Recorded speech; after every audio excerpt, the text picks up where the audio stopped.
ఎప్పుడైతే ఈ విధంగా బకాసుర సంహారం జరిగిందో ఆ సమయంలో మహాకోపం వచ్చింది అతని సోదరుడికి. కుర్వంతో రమమానశ్చ నావిందన్ భవవేదన ఇక్కడ మాట అన్నారు.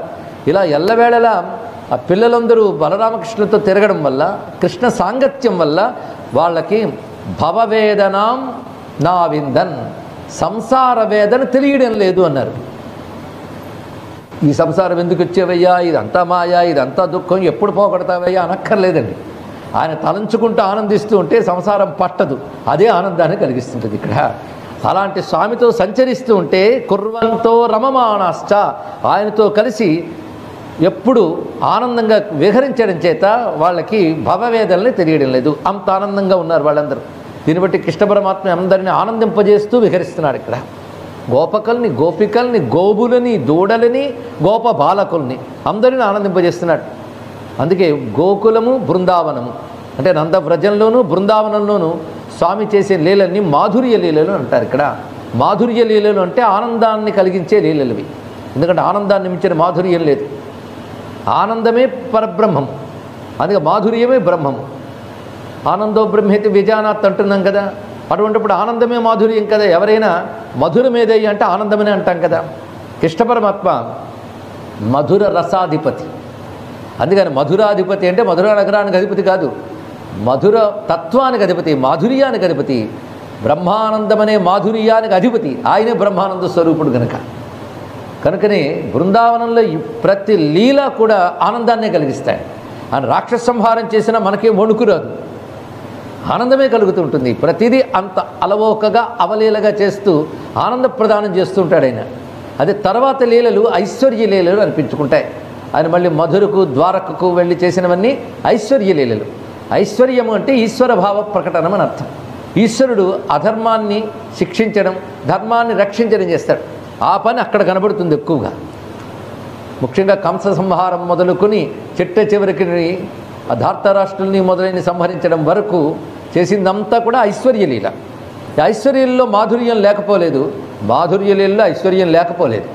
కానీ మాధుర్యలీలలో మాధుర్యం ఎక్కువగా కనబడితే ఐశ్వర్యలీల అలా కలిసిపోతుంది, ఆనదు. అలాగే ఐశ్వర్యలీలలో మాధుర్యం కలిసిపోతుంది. ఇక్కడ మొత్తానికి కృష్ణుడు మధుర రసస్వరూపుడైన అక్కడ ఐశ్వర్యలీలను ప్రధానంగా చూపిస్తాడు. ఇక్కడ కేవల మధుర స్వరూపంగా సంచరిస్తూ ఉంటాడు కనుక ఇవి మాధుర్య లీలలు. అది వింటున్న కొద్దీ వినాలనిపిస్తూ ఆనందాన్ని కలిగిస్తుంటాయి. ఇప్పుడు అద్భుతమైన మరొక లీలను సుఖయోగేంద్రుడు చెప్తున్నారు. ఇలా ఉండగా ఆ బకాసురుడు సోదరుడు ఒక ఆయన ఉన్నాడు, అతని పేరు అఘాసురుడు అని చెప్పబడుతున్నాడు. అతడికి ఎలాగైనా సరే కృష్ణుని దెబ్బతీయాలని కోరుకున్నది. కృష్ణుడు పిల్లలతో ఆడుకుంటూ బృందావనం లోపలికి వెళ్ళాడు. అంటే అలాంటి కోరికతో ఉన్నవాడికి దగ్గరగా వెళ్ళాలని అనుకుంటాడు. ఇక్కడ మొత్తానికి పిల్లలు ఎలా వెళుతున్నారు అంటే కృష్ణుడితో కలిసి యమునా నదిలో వాళ్ళు ఈతలు కొడుతూ ఉన్నారు. ఆ నీటిపాయల్లో దిగి తడిసి ముద్దవుతూ కప్పగింతులు ఆటలాడుతున్నారు. వాళ్ళ ఆటలన్నీ వర్ణించాడు ఇక్కడ. సాకం భేకైర్ విలంఘంత సరిత్పస్రవ సంప్లుతా విఘసంత ప్రతిఛాయా శపంతశ్చ ప్రతిస్వనాం. వాళ్ళందరూ కేకలు వేస్తూ ఆనందంగా విహరిస్తూ జలకాలాటలు ఆ కొమ్మల మీద ఆడుతూ అలా బృందావనం కృష్ణుడితో పాటు ఆడుకుంటున్నారు. వాళ్ళతో ఆడుకుంటున్న కృష్ణుడిని స్మరించడం ఒక యోగం అండి. కృష్ణుని బాల క్రీడలు ఇవన్నీ. ఇత్థం సతాం బ్రహ్మ సుఖానుభూత్యా దాస్యంగతానాం పరదైవతేన మాయాశ్రితానాం నరదారకేణ సాకం విజహృహు కృత పుణ్యపుంజా. కృష్ణ పరమాత్మ గురించి గొప్ప శ్లోకాన్ని సుఖయోగేంద్రుడు సెలవిస్తున్నారు. జ్ఞానులకు బ్రహ్మానందముగా అనుభవానికి వచ్చేవాడు, శరణాగతులైన భక్తులకు పరదేవతగా ఆరాధనగా అందేవాడు, అజ్ఞానంలో ఉన్నవారికి మానవ బాలకుడుగా కనబడే శ్రీకృష్ణుడు అందరికీ ఆనందాన్ని పంచుతున్నాడు అని చెప్పారు. దీనిలో కృష్ణ తత్వం అంతా ప్రతిపాదన చేయడం జరిగిందని. భక్తులకు ఉపాస్య పరదేవత ఆయన, జ్ఞానులకు జ్ఞేయమైన బ్రహ్మం ఆయన. అందుకే బ్రహ్మమును ఉపాసనలో ఉపాస్య బ్రహ్మము అంటారు, అప్పుడు దేవత పరదేవత అంటారు ఇక్కడ. అదే జ్ఞాన మార్గంలో జ్ఞేయ బ్రహ్మము అని అంటారు ఇక్కడ. ఆ జ్ఞేయ బ్రహ్మము ఎవరికి? జ్ఞానులకి. ఉపాస్య బ్రహ్మము శరణాగతులైన భక్తులకి. మూడవది సామాన్యులకు మానవుడు. ఇది మొత్తం కృష్ణావతారాన్ని ఒక్క శ్లోకంలో చూపించారు సుఖయోగేంద్రుడు.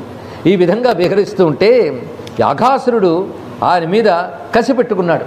ఎందుకంటే తన సోదరుడైన బకాసురుని ఇతని సంహరించాడు, సోదరి అయిన పూతనిని ఇతనే సంహరించాడు. కాబట్టి ఇతన్ని ఎలాగా మట్టు పెట్టాలని చెప్పి, పైగా అసురుడు గనక సామాన్యమైన కొండ చిరువలా కాకుండా ఒక పర్వతమంత ఆకారంతో ఉన్నట్టు. మామూలు కొండ చిరువ పాము వెళ్ళిపోతూ ఉంటే పిల్లలు కూడా అయ్యో పాము అంటారు, దూరం వెళ్ళిపోతారు. ఇది చూస్తే చాలా చిత్రంగా కనబడుతుంది. పైగా వస్తే మింగేద్దామని సిద్ధంగా నోరు తెరుచుకు కూడా కూర్చుంది. ఇతి వ్యవస్యా జగరం బృహద్వపు సయోజనాయామ మహాద్రిపీవరం. చాలా విస్తారంగా 2 క్రోసల పొడవుతో ఒక పర్వతమంత బలుపుతో ఉన్నది అక్కడ.